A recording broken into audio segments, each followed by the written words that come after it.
সাহাবী, তুমি যা দেখো না আমি নবী তা দেখি, তুমি যা শুনো না আমি নবী তা শুনি, তুমি যে আমার দরবার ছেড়ে আল্লাহর কুদরতের কদমে পড়ে সেজদায় পড়ে কান্না করেছো এইটা আমি নবী জানি না, এমনটা তুমি মনে করো না। তোমাকে আমি সুযোগ দিয়েছি আল্লাহর দরবারে কান্না করো, কান্না করো, আল্লাহর দরবার থেকে মাফ চাও। এরপরে আল্লাহ যখন মাফ করে দিয়েছেন, তুমি আমি মোহাব্বতের সাহাবী, তুমি আমি নবীর চেহারা না দেখা দুনিয়া থেকে বিদায় নিবা, আমি নবী থাকতে এটা হতে পারে না। তুমি এবার আমার দরবারে, তোমাকে এই জন্য আমি ডেকে এনেছি। যদি কাউকে বলা হয় আর 40 দিন মাত্র আপনি বাঁচবেন, তখন কি আপনি বেশি পরিমাণে খাইবেন না টেনশন করবেন? খাওয়া দাওয়ার চিন্তা থাকবে? কারো খাওয়া দাওয়ার চিন্তা থাকবে? এবার সাহাবীকে যখন বলল, তোমার সামনে আমি দেখতেছি মালাকুল মওত দাঁড়ায় আছে, তুমি দুনিয়া থেকে তোমাকে বিদায় নিয়ে আর কিছুক্ষণের ভিতরেই চলে যাবে, তুমি চলে যাবা। সাহাবী এবার মিঠু মিঠু হাসে। নবীজি বলে, ও সাহাবী, তুমি কেন মিঠু মিঠু হাসতেছো? মানুষ মরণের কথা শুনলে ভেঙ্গে পড়ে, কান্নার রোল পড়ে যায়, মানুষ দুনিয়া থেকে বিদায় নিতে চায় না। আর তোমাকে যখন মরণের খবর বললাম, তুমি কেন মিঠু মিঠু হাসতেছো? সাহাবী ডাক দিয়া বলে, মরণের সময় যার সামনে দয়াল নবী কামলিওয়ালা থাকে, যার নুরানি চেহারা দেখে দেখে মরণ হয়, এই ব্যক্তির মতো সৌভাগ্যবান ব্যক্তি আর দুনিয়ার ভিতরে কেউ হতে পারে না। জোরে বলেন ঠিক কিনা? ওই ব্যক্তির মতো সৌভাগ্যবান ব্যক্তি এই দুনিয়ায় আর কেউ হতে পারে না। আমি সাহাবী মনে করি আমার জীবন ধন্য হয়ে গিয়েছে। আমার মরণের সময় নবী গো আপনাকে আমি কাছে পেয়েছি, আপনার নূরানি চেহারা দেখে দেখে দুনিয়া থেকে আমি বিদায় গ্রহণ করব, এই জন্য আমি খুশিতে আনন্দে হাসতেছি। জোরে বলেন না সুবহানাল্লাহ। ইমানদারেরা টাকা গেলে আফসোস করে না, জমিন যদি নদীতে ভেঙ্গে নিয়ে যায় ইমানদারেরা আফসোস করে না, ঘর যদি ভূমিকম্পতে ভেঙ্গে চুরমার করে দেয় ইমানদারের আফসোস করে না। ইমানদারের আফসোস করে যদি মনের অজান্তে অনিচ্ছাকৃতভাবে এক ওয়াক্ত নামাজ ছুটে যায়, তাহলে ইমানদারের আফসোস হয়। জোরে বলেন ঠিক কিনা? জন্ম আমার নবীর যুগে হলে কেমন হতো, জন্ম আমার নবীর যুগে হলে কেমন হতো, দুনয়নে রাসূল পাক দেখিলে কেমন হতো, দুনয়নে রাসূল পাক। রাসূল দেখতে চাই কি চাই না? সবাই চাই।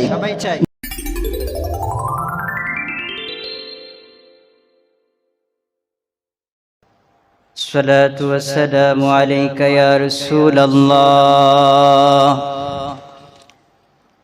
الصلاة والسلام عليك يا حبيب الله، الصلاة والسلام عليك يا شافع المذنبين، الصلاة والسلام عليك يا رحمة للعالمين، اللهم मोहब्बतेर आवाजे सकले बोली मुहम्मद वाला अली मौलाना मुहम्मद अल्लाहुम्मा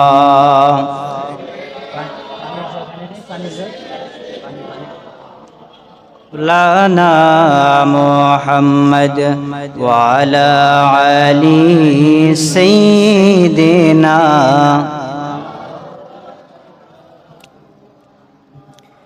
मदीना मदीना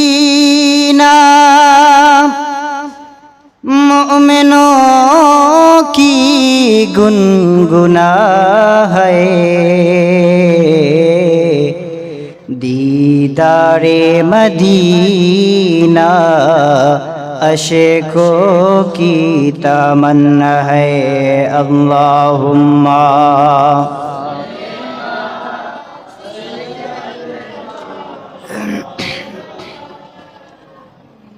वाला अली सैयदना नबीर प्रेमे पड़ले दरूद मोहब्बते बसिया मोদের दरूद শোনেন গো নবীজি রওজা পাকে শুইয়া আল্লাহুম্মা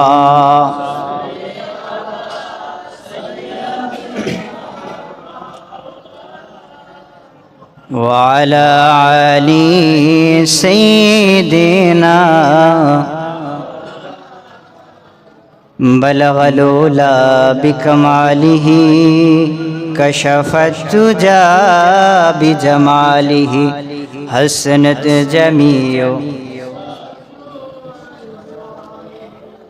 नहीं दो जहां में मिसाल मुहम्मद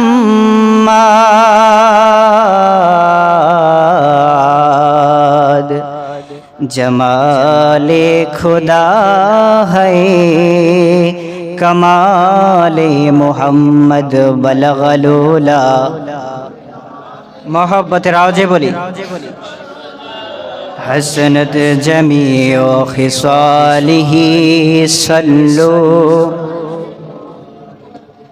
अल्हम्दुलिल्लाह मुअज्जज मेहमान सम्मानित मुसल्लिन इकराम সেই মহান আল্লাহ সুবহানাহু ওয়া তাআলার দরবারে অসংখ্য অগণিত শুকর ও সুজুদ যে মহান রব্বে কারীম রব্বুল আলামিন আপনাকে আমাকে দীর্ঘ একটি সপ্তাহ পরে পবিত্র জুমাবার দিনে আল্লাহ পাকের ঘরে আসার মতো বসার মতো আল্লাহ পাকের ইবাদতের সুযোগ তৌফিক এনায়েত করেছেন সেই মহান রব্বে কারীমের দরবারে সকল ঈমানি চিত্তে চিৎকার করে আওয়াজ করে বলি আলহামদুলিল্লাহ। সম্মানিত হাজিরিন, আজকে আমরা এমন একটি দিনে এমন একটি মুহূর্তে এমন একটি ঘরে উপস্থিত হয়েছি যেই ঘরে আসার মতো বসার মতো সৌভাগ্য সবার নসিব হয়। জোরে বলেন, সবার হয় না? এই আল্লাহ পাক রব্বুল আলামিনের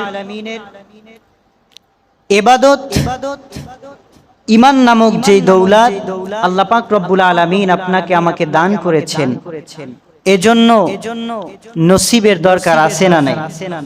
জোরে বলেন, আছে না নাই? আল্লাহ পাক রব্বুল আলামিন এই পৃথিবীতে অসংখ্য অগণিত মানুষ সৃষ্টি করেছেন। অনেক জাতি এই পৃথিবীতে আছে, অনেক ধর্মের মানুষ এই পৃথিবীতে আছে।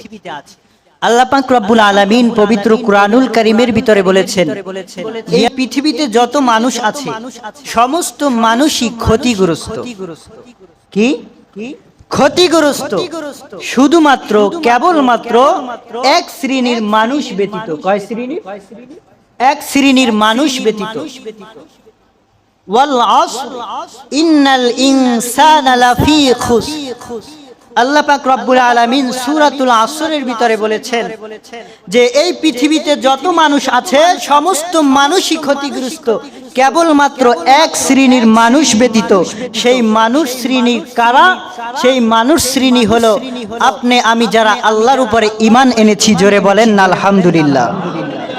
তাহলে ঈমানদারের দাম আছে না নাই? জোরে বলেন, আছে না নাই? সমস্ত মানুষই ক্ষতিগ্রস্ত, কিন্তু একদল মানুষ ব্যতীত। সেই দল মানুষই হলো যারা আল্লাহ এবং আল্লাহর নবীর উপরে ঈমান এনেছেন, আল্লাহর হুকুম মেনেছেন। জোরে বলেন না সুবহানাল্লাহ।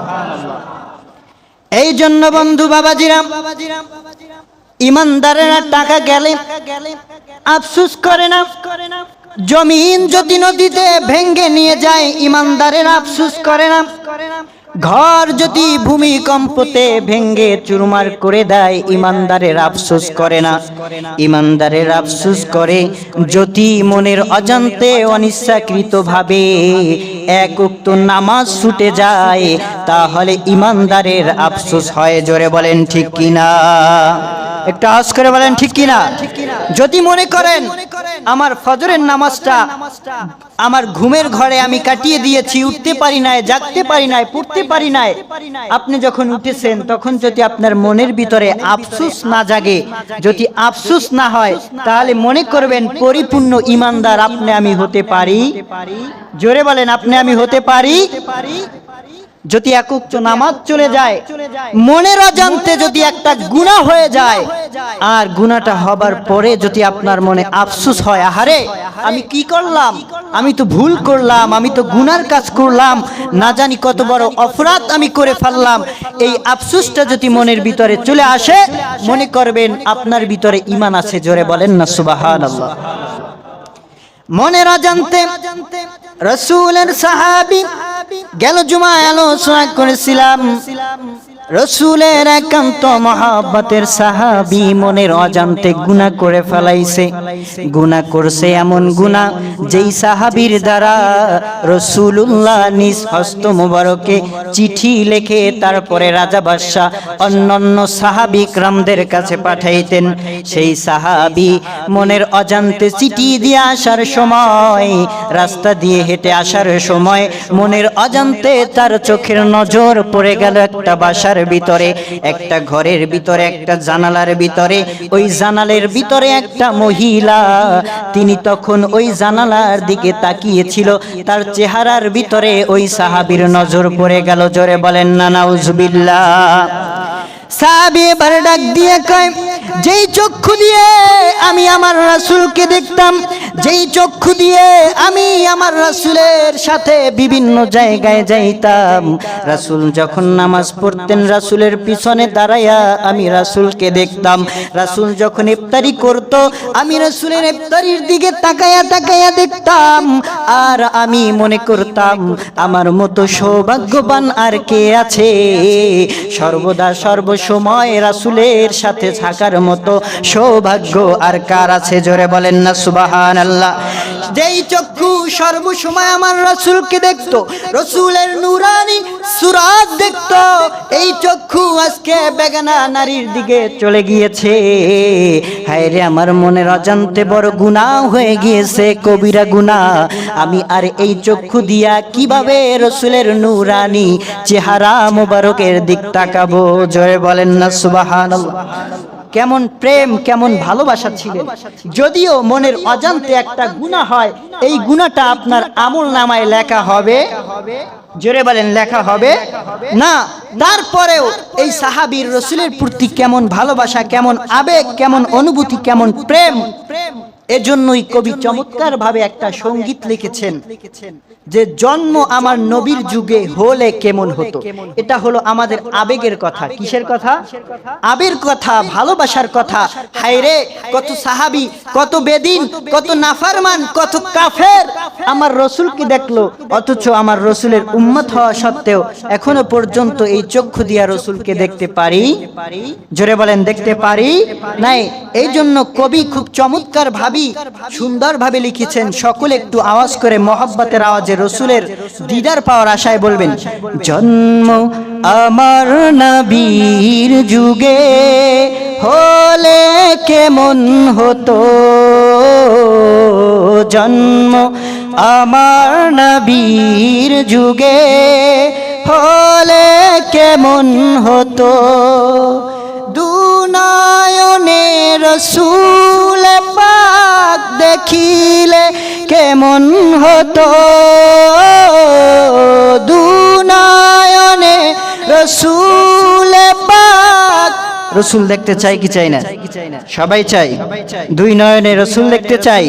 আল্লাহর রাসূল বলেছেন, যেই ব্যক্তি স্বপ্নে যুগে আমি রাসূলকে দেখবে, ওই ব্যক্তির জন্য জাহান্নামের আগুন আল্লাহ পাক রব্বুল আলামিন চিরতরে হারাম করে দিবে। জোরে বলেন না সুবহানাল্লাহ। আর যেই ব্যক্তি আমি রসুলকে দেখলো সে যেন আমি রসুলকেই দেখলো, কারণ শয়তানকেও আল্লাহ পাক রব্বুল আলামিন রসুলের সূরত ধারণ করার ক্ষমতা দেয়। জোরে বলেন দেয়।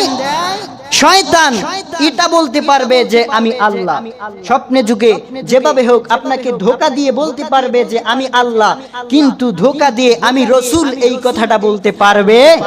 জোরে বলেন পারবে। সেই রসুলকে দেখার আশা আছে না নাই? এজন্য সকলেই মহব্বতে রসুল খুশি হবে। জোরে বলেন জন্ম আমার নবীর যুগে হলে কেমন হতো, জন্ম আমার নবীর যুগে হলে দুনয়নে রসুল পাক দেখিলে কেমন হতো, জন্ম আমার নবীর যুগে হলে কেমন হতো। আসতো ভেসে হযরতে বিলালের মধুর আযান, যে আযানে ছিল এমন প্রেম মুগ্ধ রহমান, দয়াল নবীর পিছে নামাজ পড়লে কেমন হতো, দয়াল নবীর পিছে নামাজ পড়লে কেমন হতো। জোরে বলেন মারহাবা।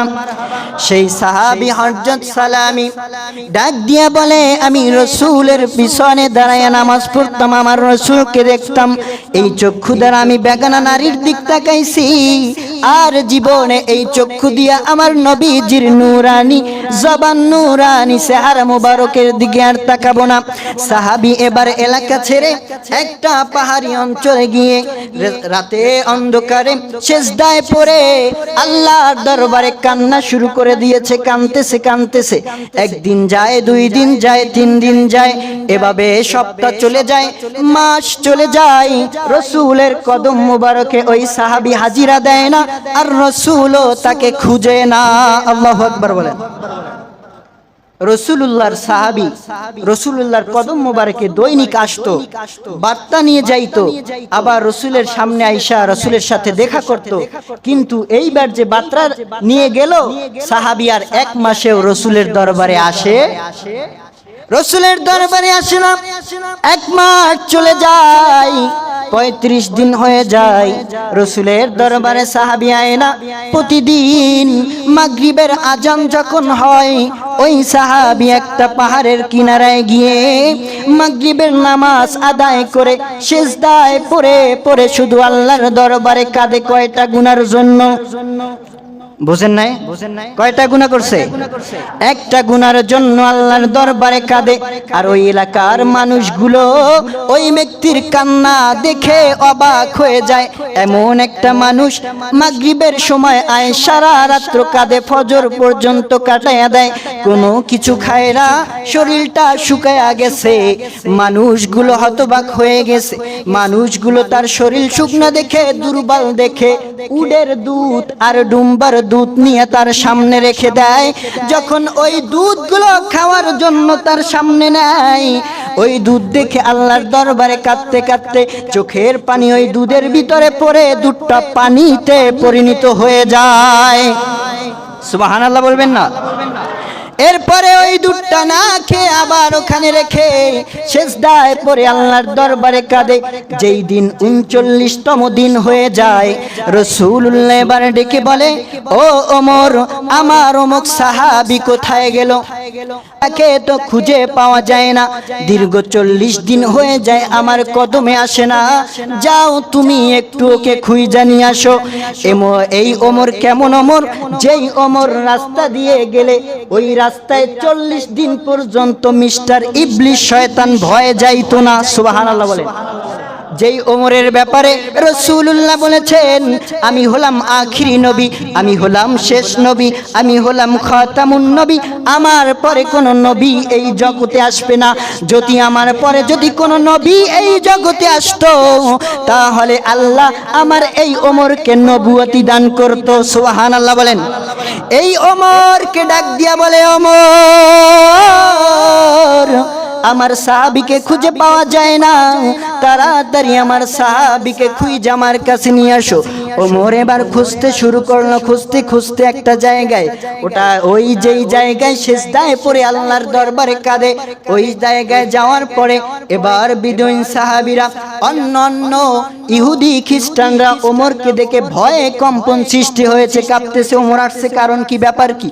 ওমরকে দেখে ভয়, এমন ভয়, এই ওমরের এমন সাহস ছিল যেই ওমর রাসূলুল্লাহর গর্দান মোবারক শহীদ করতে আয়েশা নবীজির নূরানি সুরাত দেখা নবীজির হাতে হাত দিয়া কালিমা পয়রা মুসলমান হয়ে গেছে। জোরে বলেন সুবহানাল্লাহ। আর এই ওমরের বাবা রাসূলকে পাগল বলার কারণে নিজের বাবাকে নিজের উলঙ্গ তরবারি দিয়া কতল করছে। জোরে বলেন না সুবহানাল্লাহ। সেই সাহসী ওমরকে দেখে অন্যান্য কাফের মুশরিকরা কম্পন শুরু করে দিয়েছে। ব্যাপার কি? ওমর আসছে অসময়, না জানি কোন সমস্যা। এবার বলতেছে হুজুর আপনি আসছেন কেন, আপনার খেদমতে কি আমি করতে পারি? এবার ওমর বলতেছেন একজন আমার একজন রাসূলের সাহাবী, এই তিন প্রকৃতির একজন ব্যক্তি, মধ্যম বয়সী, তার বয়স ছিল 16 বছর, তার গাটা ছিল হ্যাংলা পাতলা আর গায়ের রং ছিল শ্যামলা। এই তিন বর্ণের একটা লোক কি তোমরা এখান থেকে যেতে দেখেছো? ওই সমস্ত ইহুদি নাসারারা বলতেছে ওই রকমের লোক আমি দেখি নাই, কিন্তু দীর্ঘ 40 দিন যাবত এই পাহাড়ের গুহায় একজন লোক আসে, মাগরিবের সময় আসে, ফজরের সময় যায়। এই ব্যক্তি সিজদায় পড়ে আল্লাহর দরবারে শুধু কাঁদে, তাকে আমরা খেতে দুধ দেই, এই দুধটা পর্যন্ত এই ব্যক্তি খায় না, শুধু কান্নাই করতে থাকে, এটাই আমরা দেখতেছি। আর তার কান্নার এত বিরল, এই জন্য আমরা তার কান্নায় শোকাতো, আমরা তার কান্না দেখে আমরাও আমাদের চোখের পানি আমরা ধরে রাখতে পারি না। এবার ওমর বলতেছে ওই ব্যক্তিকে দেখি, সেই ব্যক্তি আমাদের সেই ব্যক্তি কিনা, যদি সেই ব্যক্তি না হয় তাহলে আমরা খুঁজতে যাব। সংক্ষিপ্ত সময় বাবারা, এবার দেখলেন ওমর মাগরিবের সময় যখন চলে আসলো, ওই ব্যক্তি আবার যথা টাইমে ওই জায়গায় চলে আসলো। এবার আসার পরে সাহাবী দেখতেছেন, ডাক দিয়ে বলতেছেন ওমর ওই ব্যক্তি চলে এসেছে। ওমর এবার পিছন থেকে দেখে ওই ব্যক্তিকে, সাহাবীকে চিনেছে। যখন ওই ব্যক্তির সামনে দুধ দিল খাবার জন্য, দুধের বাটাটা প্রত্যেক দিনের ন্যায় সামনে নিয়ে আল্লাহর ভয়ে কান্না করতে করতে চোখের পানি পড়তে পড়তে দুধ পানিতে পরিণত হয়ে গেল। জোরে বলেন না সুবহানাল্লাহ।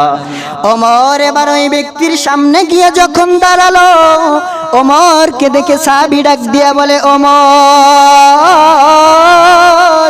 কেন তুমি এখানে এসেছো? ওমর ডাক দিয়ে বলে ও সাহাবী, আল্লাহর নবী তোমাকে ডেকেছেন। ওই সাহাবী ডাক দিয়ে বলেন কেন, আমার নামটা কি আল্লাহর নবীর কাছে মুনাফিকের খাতায় উঠে গেছে নাকি? আমার নামটা কি আল্লাহর নবীর কাছে মুনাফিকের খাতায় উঠে গেছে নাকি? আল্লাহর দরবার থেকে নাকি আয়াত নাজিল হয়েছে নাকি? কি জন্য আমাকে নবী ডেকেছেন? এবার ওমর ডাক দিয়ে বলতেছেন আমাকে পাঠাইছেন তোমাকে খোঁজার জন্য, যাবতীয় যা কথা আছে সবগুলো তুমি নবীর কাছে গিয়ে বলবা, তাড়াতাড়ি নবীর কাছে চলে যাও। সাহাবীকে নিয়ে যখন নবীর কাছে চলে আসলো, নবী এবার ডাক দিয়ে বলে তুমি কোথায় গিয়েছিলে? 40 দিন হয়ে যায় তুমি আমার দরবারে হাজিরা দাও না, কেন আসো না? এবার সাহাবী ডাক দিয়ে কয় ইয়া রাসূলুল্লাহ, চিঠি দিয়ে আমি যখন আসতেছিলাম আমার মনের অজান্তে এক মহিলার দিকে আমার নজর পড়েছে, তখন থেকে আমি অদা করেছি, যেই চক্ষু দিয়া নবীর নূরানি সুরাত আমি দেখেছি, যেই চক্ষু দিয়া নবীজির নূরানি চেহারা মোবারক দেখেছি, এই চক্ষু যেহেতু বেগানা নারীর দিক পড়েছে, এই চক্ষু দিয়ে আমি নবীর চেহারা দেখব না। এবার নবীজি আমার ডাক দিয়ে বলে ও সাহাবী, 40 দিন পর্যন্ত তোমাকে আমি সুযোগ দিয়েছি, তুমি আল্লাহর দরবারে কেঁদেছো, তুমি কি জানো আজকে তোমার জীবনের শেষ দিন চলে এসেছে, তোমার সামনে মালাকুল মাওয়াত ফেরেশতা দাঁড়িয়ে আছে। জোরে বলেন সুবহানাল্লাহ। ও সাহাবী, তুমি যা দেখো না আমি নবী তা দেখি, তুমি যা শুনো না আমি নবী তা শুনি। তুমি যে আমার দরবার ছেড়ে আল্লাহর কুদরতের কদমে পড়ে সেজদায় পড়ে কান্না করেছো, এইটা আমি নবী জানি না এমনটা তুমি মনে করো না। তোমাকে আমি সুযোগ দিয়েছি আল্লাহর দরবারে কান্না করো, কান্না করো, আল্লাহর দরবার থেকে মাপ চাও। এরপরে আল্লাহ যখন মাপ করে দিয়েছেন, তুমি আমি মোহাব্বতের সাহাবী, তুমি আমি নবীর চেহারা না দেখা দুনিয়া থেকে বিদায় নিবা। আমি নবী থাকতে এটা হতে পারে না। তুমি এবার আমার দরবারে, তোমাকে এই জন্য আমি ডেকে এনেছি। যদি কাউকে বলা হয় আর 40 দিন মাত্র আপনি বাঁচবেন, তখন কি আপনি বেশি পরিমাণে খাইবেন না টেনশন করবেন? খাওয়া দাওয়ার চিন্তা থাকবে? কারো খাওয়া দাওয়ার চিন্তা থাকবে? এবার সাহাবীকে যখন বলল, তোমার সামনে আমি দেখতেছি মালাকুল মওত দাঁড়ায় আছে, তুমি দুনিয়া থেকে তোমাকে বিদায় নিয়ে আর কিছুক্ষণের ভিতরেই চলে যাবে, তুমি চলে যাবা। সাহাবী এবার মিডু মিডু হাসে। নবীজি বলে, ও সাহাবী, তুমি কেন মিডু মিডু হাসতেছো? মানুষ মরণের কথা শুনলে ভেঙ্গে পড়ে, কান্নার রোল পড়ে যায়, মানুষ দুনিয়া থেকে বিদায় নিতে চায় না। আর তোমাকে যখন মরণের খবর বললাম, তুমি কেন মিডু মিডু হাসতেছো? সাহাবী ডাক দিয়া বলে, মরণের সময় যার সামনে দয়াল নবী কামলিওয়ালা থাকে, যার নুরানি চেহারা দেখে দেখে মরণ হয়, এই ব্যক্তির মতো সৌভাগ্যবান ব্যক্তি আর দুনিয়ার ভিতরে কেউ হতে পারে না। জোরে বলেন ঠিক কিনা? ওই ব্যক্তির মতো সৌভাগ্যবান ব্যক্তি এই দুনিয়ায় আর কেউ হতে পারে না। আমি সাহাবী মনে করি আমার জীবন ধন্য হয়ে গিয়েছে। আমার মরণের সময় নবী গো, আপনাকে আমি কাছে পেয়েছি, আপনার নূরানি চেহারা দেখে দেখে দুনিয়া থেকে আমি বিদায় গ্রহণ করব, এই জন্য আমি খুশিতে আনন্দে হাসতেছি। জোরে বলেন না সুবহানাল্লাহ। এই জন্য রাসূলুল্লাহর প্রতি মহব্বত ভালোবাসার দরকার আছে না নাই? আরো জোরে বলেন আছে না নাই? সম্মানিত হাজিরিন, টাইম অনেক